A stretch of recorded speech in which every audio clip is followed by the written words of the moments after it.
Saudara, 40 siswa dari sejumlah sekolah di Semarang, Jawa Tengah dinyatakan positif COVID-19 setelah dilakukan tes PCR secara acak. Akibatnya kegiatan pembelajaran tatap muka di sejumlah sekolah di Kota Semarang dihentikan sementara.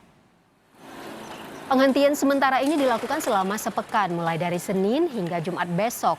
Untuk mengantisipasi penyebaran COVID-19, tim Satgas COVID-19 Kota Semarang langsung melakukan tracing terhadap siswa dan guru yang melakukan kontak erat dengan siswa yang terpapar COVID-19. Kepala Dinas Pendidikan Kota Semarang mengatakan, meskipun ditemukan kasus COVID-19 di sejumlah sekolah di Kota Semarang, namun tidak ada klaster sekolah. Kita ini dari Dinas Kesehatan melalui Puskesmas itu selalu mengadakan swab di sekolah-sekolah yang melakukan PTM. Nah, pada saat dilakukan swab itu ada beberapa siswa di beberapa sekolah yang positif, sehingga dari situ dilakukan tracking. Nah, sambil menunggu hasil tracking, kita laksanakan pembelajaran jarak jauh melalui daring. Pasca ditemukannya puluhan siswa yang terkonfirmasi COVID-19 di sejumlah sekolah di Kota Semarang, Dinas Kesehatan Kota Semarang melakukan random sampling kepada 3.729 siswa dan guru di 112 sekolah di Kota Semarang. Hasilnya ada 70 kasus positif corona pada siswa dan tenaga pengajar. Namun jumlah ini kini sudah mulai berkurang, tinggal menyisakan 25 siswa yang positif COVID-19 yang selanjutnya akan dilakukan tes antigen kembali.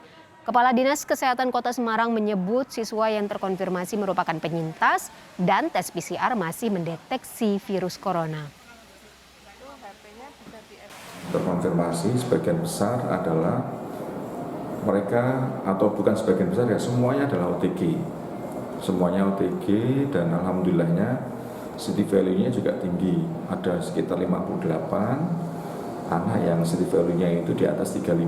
Ada 37, 38, 39. Dan alhamdulillah sampai hari ini pun kasusnya tinggal 25 yang aktif.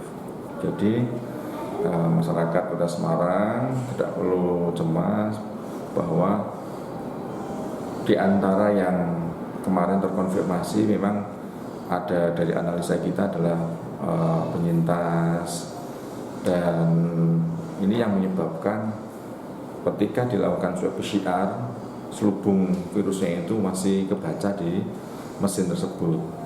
Jadi tidak perlu khawatir ketika mereka 2-3 hari setelah dilakukan random sampling pun, ketika kita lakukan exit test hasilnya semuanya negatif semuanya, CT-nya tidak keluar. Kemudian kontak erat dari mereka juga sudah kita lakukan, semuanya negatif, baik yang di sekolahan ataupun yang di keluarga. Melihat banyaknya siswa dan guru yang terkonfirmasi positif COVID-19 di Kota Semarang, Gubernur Jawa Tengah Ganjar Pranowo meminta kepada setiap sekolah untuk memiliki Satgas COVID-19 yang bertanggung jawab untuk melakukan pengawasan dan evaluasi pembelajaran tatap muka. Ganjar pun meminta sekolah yang memiliki kasus COVID-19 untuk menghentikan sementara kegiatan pembelajaran tatap muka selama 2 pekan. Itu yang saya katakan tadi, tetap kita disiplin. Karena bukan tidak mungkin ya mereka bisa ketularan. Meskipun rata-rata kemarin data yang masuk ke kami ya mereka tanpa gejala sih, tanpa gejala. Makanya SOP-nya satu, pokoknya ditutup dan setiap sekolah dia harus punya satgas yang memantau terus-menerus.